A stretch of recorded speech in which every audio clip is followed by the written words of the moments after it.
নমস্কার, সবাইকে ওয়েলকাম জানাচ্ছি নতুন একটা রেসিপিতে। আশা করব সবাই খুব ভালো আছেন এবং সুস্থ আছেন। তো আজকের আমি শেয়ার করছি কাঁচকলার চপ।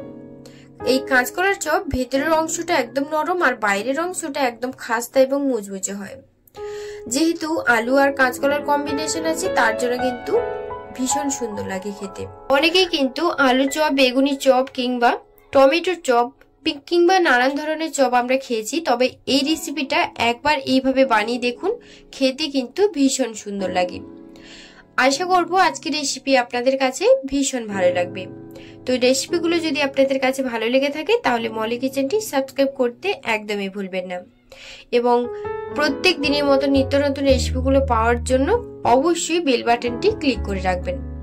তো কাঁচকলার চপ বানানোর জন্য এখানে আমি সবার প্রথম 3টে কাঁচকলা নিয়েছি, তবে আমার 2টো কাঁচকলাতেই হয়ে যাবে। তবে আপনাদের পরিমাণ যদি বেশি হয় তাহলে বেশি নেবেন, আর যদি কম হয় তাহলে আপনারা 2টো কিংবা 1টা নিয়েও করতে পারেন, কিংবা তার বেশি নিয়েও করতে পারেন। এবার দেখুন আমি কাঁচকলার 2 পাশ প্রথমে খুব ভালো করে কেটে নেব। তারপর ছুরি দিয়ে প্রথমে আমি কাঁচকলার খোসাগুলোকে ভালো করে ছাড়িয়ে নেব। আপনারা চাইলে গ্রেটার দিয়েও কিন্তু গ্রেট করতে পারেন, কিংবা বটি দিয়েও কিন্তু কেটে নিতে পারেন। তো দেখুন কাঁচকলাগুলোকে সবগুলো আমার ছাড়ানো হয়ে গেছে। আমি 2টো কাঁচকলা নিয়েছি, 2টো কাঁচকলাই কিন্তু আমার ছাড়ানো কমপ্লিট। এখন আমি কাঁচকলাগুলোকে একদম পাতলা পাতলা করে স্লাইস করে কেটে নিয়েছি। যেভাবে বেগুনি হয় সেইভাবে কিন্তু বেগুনি যেভাবে কাটা হয় সেইভাবে আমি ঠিক সেইভাবে বেগুনিগুলোর মতন করে কিন্তু আমি কাঁচকলাটাকেও কেটে নিয়েছি। এখন আমি এখানে একটা পুর বানাবো, মানে আলুর একটা পুর বানিয়ে করে রাখা 2টো আলু নিয়েছি। আলুটাকে একটু হাত দিয়ে খুব ভালো করে প্রথমে একটু মেখে নেব। তো আলুটাকে খুব ভালো করে মেখে নিচ্ছি। তারপর আলুটা খুব ভালো করে মেখে নেওয়ার পর আমি এখানে নিয়েছি 3টে ভাজা লঙ্কা, তেল দিয়ে ভেজে রেখেছিলাম। এবার আমি লঙ্কার যে বোঁখাগুলো আছে মানে ডাঁটিগুলো, সেগুলো আমি কেটে বাদ দিয়ে তার মধ্যে আমি লঙ্কার মধ্যে আমি লবণ দিয়ে দিলাম। লবণটা আমি দিয়ে দিলাম পরিমাণ মতন। দেওয়ার পর খুব ভালো করে লঙ্কার লবণটাকে খুব ভালো করে মেখে নিতে হবে, মানে লঙ্কাটাকে একদম গুঁড়ো করে নিতে হবে, তাহলে কিন্তু পুরটা খেতে ভালো লাগবে। তো দেখুন লঙ্কাটা খুব ভালো করে মাখা হয়ে গেছে। এখন আমি দিয়ে দিচ্ছি সর্ষের তেল, বেশ কিছুটা পরিমাণে সর্ষের তেল দিয়ে দিলাম। অবশ্যই কিন্তু পরিমাণ অনুযায়ী দেবেন। দেওয়ার পর খুব ভালো করে মেখে নিয়েছি। এবার আমি একদম চপ করে রাখা পেঁয়াজ কুচি, একটা মিডিয়াম সাইজের পেঁয়াজ আমি কেটে রেখেছিলাম, সেটাকে দিয়ে খুব ভালো করে লঙ্কার সঙ্গে মাখিয়ে নেব। আপনারা এইভাবে করে দেখবেন, খেতে কিন্তু অপূর্ব স্বাদ হয়। এবার এইটা কিন্তু আমি একদম আলু যেভাবে মাখা হয়, মানে আলু ভর্তা যেভাবে করা হয় ঠিক সেভাবে করেছি, তবে আপনারা আপনাদের পছন্দ অনুযায়ী পুরটা বানিয়ে নিতে পারেন। তো দেওয়ার পর খুব ভালো করে আলুর সঙ্গে মাখিয়ে নিয়েছি। আর সাথে কিন্তু আমি জিরে, শুকনো লঙ্কা আর ধনে 3টে গুঁড়ো করে রেখেছিলাম ভেজে, সেটাও আমি 1 চামচের মতো দিয়ে খুব ভালো করে মেখে নিয়েছি। তো দেখুন পুরটা কিন্তু একদম রেডি।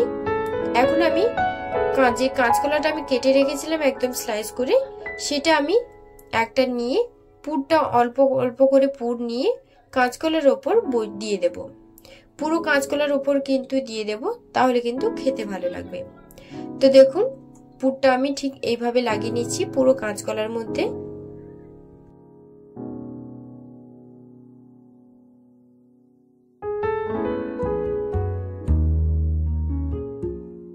তো এই যে দেখুন পুরটা কিন্তু একদম পুরো কাঁচকলার মধ্যে আমি লাগিয়ে নিয়েছি। একটা কিন্তু আবার রেডি হয়ে গেল। এবার আমি সেম প্রসেসে বাদ বাকি যতগুলো আমার কাঁচকলা আছে সবগুলো আমি একইভাবে আলুর পুরটা লাগিয়ে নেব।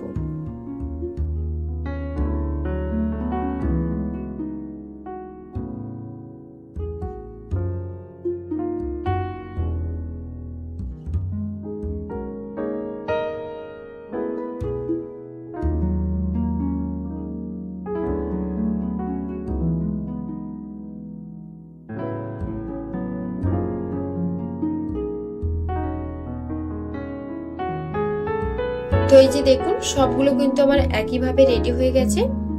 এখন আমি একটা বেসনের একটা ব্যাটার বানিয়ে নেব। তো তার জন্য প্রথমেই আমি একটা বড় পাত্র নিয়ে নেব। তো একটা বড় পাত্র নেওয়ার পর তার মধ্যে আমি 100 গ্রাম বেসন দিয়ে দিলাম, আর তার মধ্যে স্বাদ মতো লবণ, আর দিয়ে দিচ্ছি হাফ চামচ জিরে গুঁড়ো, হাফ চামচ ঝাল লঙ্কার গুঁড়ো, আর জিরে লঙ্কা আর ধনে একসঙ্গে গুঁড়ো করে রেখেছিলাম ভেজে, সেটা আমি হাফ চামচের মতো দিয়ে দিলাম। আর হাফ চামচ করে বেকিং সোডা আর বেকিং পাউডার দিয়ে দিলাম। আর এখানে দিয়েছি বেশ কিছুটা পরিমাণে 2 চামচ পরিমাণে আমি দিয়ে দিলাম সাদা তেল। এতে করে কিন্তু যখন চপ ভাজবো চপটা কিন্তু একদম মচমচে থাকবে আর খেতেও কিন্তু ভালো হবে। তো দেওয়ার পর খুব ভালো করে সবকিছু মিশিয়ে নিয়েছি। এবার আমি অল্প অল্প জল দিয়ে খুব ভালো করে ব্যাটারটা বানিয়ে নেব। এখানে কিন্তু জলটা একেবারেই দিয়ে দেবেন না, অল্প অল্প করে জলটা দেবেন, তাহলে কিন্তু ঠিকঠাক ভাবে ব্যাটারটা বানাতে পারবেন। একেবারে জল দিয়ে দিলে ব্যাটারটা কিন্তু ভালো হবে না, বেশি পাতলাও হয়ে যেতে পারে। তো সেই জন্য অল্প অল্প জল দিয়ে ব্যাটারটা বানাতে হবে। তো দেখুন অল্প অল্প জল দিয়ে, প্রথমে একটু অল্প জল দিয়ে খুব ভালো করে ব্যাটারটাকে ফেটিয়ে নেওয়ার পর আবারও এখানে আমি কিছুটা পরিমাণে জল দিয়ে দেব। তো এই যে দেখুন আমি আবারও একটু জল দিয়ে দিলাম। দেওয়ার পর খুব ভালো করে ব্যাটারটা মেশাতে হবে, মানে খুব ভালো করে ব্যাটারটা ফেটাতে হবে। ব্যাটারটা যত ফেটাবেন ততই দেখবেন এই চপটা খেতে ভালো লাগবে আর চপগুলো খুব ভালোভাবে ফুলবে। তো খুব ভালো করে 5 থেকে 7 মিনিটের মতন আমি ব্যাটারটাকে ফেটিয়ে নিচ্ছি। আপনারা সেই অবধি দেখতে থাকুন, আশা করব খুব ভালো লাগবে।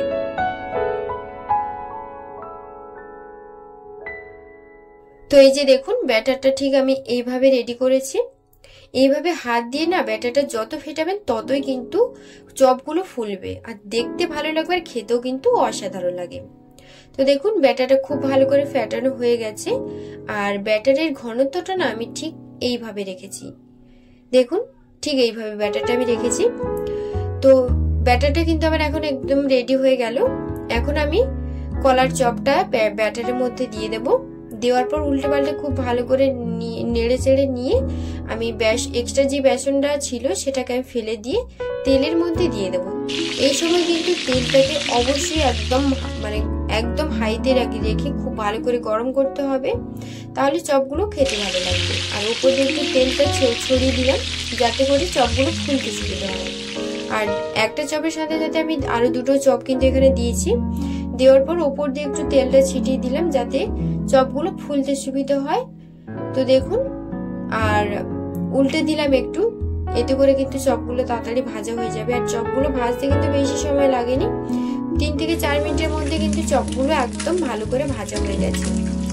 আর যেহেতু কাঁচকলাগুলো একদম পাতলা করে কেটেছি তার জন্য একদম ভালো করে সেদ্ধও হয়ে গেছে। তো তেল ঝরিয়ে তুলে নিয়েছি একটা প্লেটের মধ্যে। আর বাদবাকি যে চপগুলো আছে সেগুলোকেও আমি একইভাবে ব্যাটারের মধ্যে ডুবিয়ে তেলের মধ্যে ছেড়ে দিয়েছি। দেওয়ার পর এই বাদবাকি যে কলাগুলো রেখেছি ওগুলোকেও আমি সেম প্রসেসে 3 থেকে 4 মিনিটের মধ্যে ভেজে নেব। তো দেখুন চপগুলো আমার ভাজা হয়ে গেছে আর কত সুন্দরভাবে চপগুলো ফুলেছে একবার দেখুন। দেখতেও কিন্তু যেমন সুন্দর হয়েছে আর খেতেও কিন্তু অসাধারণ লাগে। আজকের রেসিপি আপনাদের কাছে যদি ভালো লেগে থাকে তাহলে বাড়িতে একবার বানিয়ে দেখবেন, আশা করব খুব ভালো লাগবে।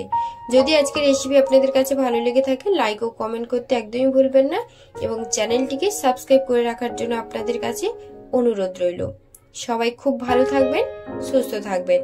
সবাইকে ধন্যবাদ জানিয়ে আজকের ভিডিওটি এই পর্যন্ত। ধন্যবাদ।